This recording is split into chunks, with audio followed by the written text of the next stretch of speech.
Saudara, 20 Oktober 2025 mendatang, tepat 1 tahun pemerintahan Prabowo Gibran. Sejumlah program digulirkan, salah satunya yang cukup populer adalah makan bergizi gratis. Dan program ini memang bertujuan baik, akan tetapi munculnya kasus dugaan keracunan harus jadi perhatian khusus dalam 1 tahun pemerintahan Prabowo Gibran. Bagaimana mengevaluasi program makan bergizi gratis? Kita akan berbincang dengan Kepala Badan Gizi Nasional, Pak Dadan Hindayana, melalui sambungan daring. Selamat pagi, Assalamualaikum Pak Dadan. Selamat pagi, Mbak Disti. Ya, Pak Dadan, walaupun ini kan 1 tahun pemerintahan Prabowo Gibran ini akan kita lihat di 20 Oktober, tapi kemudian program MBG ini baru berjalan di Januari ya Pak ya. Nah Pak Dadan, saya ingin tahu, jadi capaian apa saja yang sudah dicapai begitu ya, terkait dengan program MBG sepanjang tahun 2025 ini, Pak Dadan? Ya, Alhamdulillah sampai hari ini sudah ada terbentuk 12.075 satuan pelayanan pemenuhan gizi di 38 provinsi, di 509 kabupaten, di 7.022 kecamatan, dan sudah bisa menjangkau kurang lebih 36,2 juta penerima manfaat, dari mulai ibu hamil, ibu menyusui, anak balita, sampai anak sekolah tingkat SMA, dan juga santri dan sekolah keagamaan lainnya. Oke, tapi kan kita lihat juga dari program MBG ini ada plus minusnya ya Pak ya, banyak juga tantangan yang harus dihadapi oleh BGN. Nah, dari sisi dapur SPPG ini juga menjadi sorotan, masih banyak yang belum terverifikasi atau belum mengantongi SLHS begitu ya. Tadi Anda mengatakan 12.000, tapi kemudian hanya 300-an yang baru mengantongi SLHS, sertifikasi SLHS ini. Nah, ini untuk SPPG yang banyak ini yang belum memperoleh SLHS, apakah programnya dihentikan atau gimana nih, SPPG-nya dihentikan sementara atau kemudian masih tetap jalan? Ya, sampai pagi ini ada 326 SPPG yang sudah mengantongi sertifikat layak higienis dan sanitasi. Tapi Mbak Adisti perlu tahu bahwa seluruh SPPG yang berdiri itu sudah mengacu kepada praktek-praktek SLHS. Jadi tidak heran kalau pintu masuk dan pintu keluar dari SPPG itu kan berbeda. Kemudian setiap titik yang penting pasti kita akan siapkan sesuatu yang mengamankan seluruhnya. Misalnya ada chiller, ada freezer, kemudian bahan tempat makannya harus dari stainless. Demikian juga meja-mejanya. Kemudian di setiap SPPG juga harus memiliki IPA dan lain-lain sebagainya, sehingga prinsip-prinsip terkait dengan aspek higienis dan sanitasi sudah kita acu dari awal. Dan untuk pengurusan sertifikat ini sekarang sedang dilakukan serempak di seluruh Indonesia, dan insya Allah dalam tidak waktu lama seluruh SPPG akan memiliki sertifikat SLHS, meskipun prakteknya sudah kita lakukan dari awal.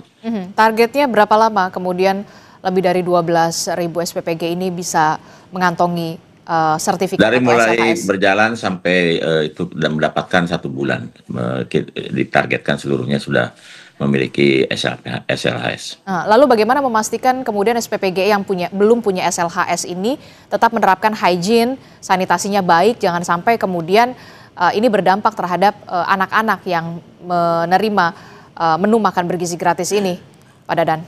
Ya, tentu saja kan, karena kami kan satu SPPG kami terima sebagai bagian dari mitra dan kemudian bisa beroperasi itu setelah kami checklist seluruh bagian-bagiannya, mulai dari aspek higienis, sanitasi, kelengkapan peralatan dan lain-lain, termasuk sebetulnya sangat detail ya. Contoh untuk pisau saja, antara pisau yang digunakan untuk daging dengan sayuran saja kami bedakan, demikian juga talenannya, demikian juga ruang penyimpanannya.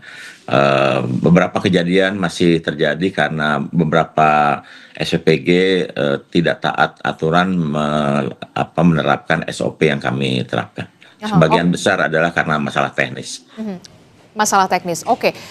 BGN ini kan sudah mendapat sorotan ya, Pak, dari soal program makan bergizi gratis ini. Bahkan Pak Presiden Prabowo Subianto mengatakan akan memperketat soal SOP. Wah, tidak bisa diterima satu insiden pun soal dugaan keracunan terhadap anak-anak. Bagaimana pengawasan yang akan dilakukan secara ekstra ketat oleh BGN? Ya, yang pertama kita laksanakan apa yang diinstruksikan Pak Presiden. Seluruh SPG yang baru sekarang akan didampingi oleh juru masak yang bersertifikat selama minimal 5 hari agar mereka memahami critical control point pada masing-masing tahap proses penyiapan makanan mulai dari pemilihan bahan baku, menghandling bahan baku, kemudian menyiapkan bahan baku, memasak, kemudian mengolahnya, kemudian menyiapkan pada food tray dan kemudian mengirimkan dan sampai memberikannya kepada penerima manfaat. Itu akan didampingi oleh para juru masak profesional yang bersertifikat. Kemudian pada setiap SPG kita akan tempatkan rapid test untuk menguji kualitas bahan baku dan juga hasil makanan yang dihasilkan sebelum dibagikan kepada para siswa. Nanti akan kami tes terakhir di sekolah dengan menggunakan rapid test apakah makanan tersebut masih layak dibagikan atau tidak. Kemudian pada setiap SPPG kami sekarang wajibkan ada memiliki alat sterilisasi yang dengan udara panas sehingga food tray itu bisa dipanaskan dalam waktu tidak lama dari 3 menit dan bisa dengan suhu 120 derajat sehingga seluruhnya bisa steril.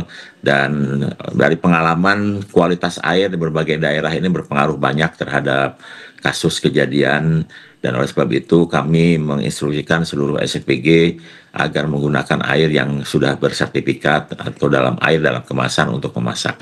Dan tentu saja kami sekarang intens dengan dinas-dinas kesehatan di berbagai daerah untuk melakukan evaluasi monitoring secara ketat dan rutin, dan bahkan beberapa SPPG baru yang setiap minggu akan jalan itu sekarang itu setelah lolos verifikasi dari Badan Gizi baru boleh jalan kalau sudah mengantongi surat dari Dinas Kesehatan bahwa mereka layak jalan.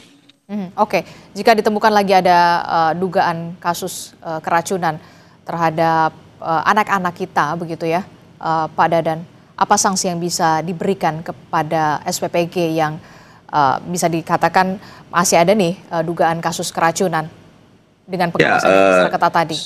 seluruh SPG yang mengalami kejadian pasti kami stop, kami lakukan investigasi, dan mereka kemudian harus melakukan analisis secara menyeluruh, mengikuti rekomendasi-rekomendasi dan SOP yang ditetapkan, dan penutupannya dilakukan berbasis besarnya kejadian yang ada atau renovasi yang harus dilakukan atau perbaikan-perbaikan yang harus dilakukan. Jadi bervariasi antara 2 minggu sampai 2 bulan yang sudah terjadi.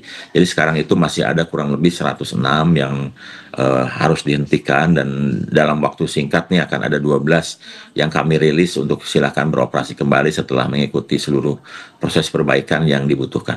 Oke, baik, terima kasih informasinya Kepala Badan Gizi Nasional Pak Dadan Hindayana telah bergabung bersama kami dalam program Sapa Indonesia Pagi Kompas TV. Terima kasih Bapak, sehat selalu. Assalamualaikum. Terima kasih Mbak Desi.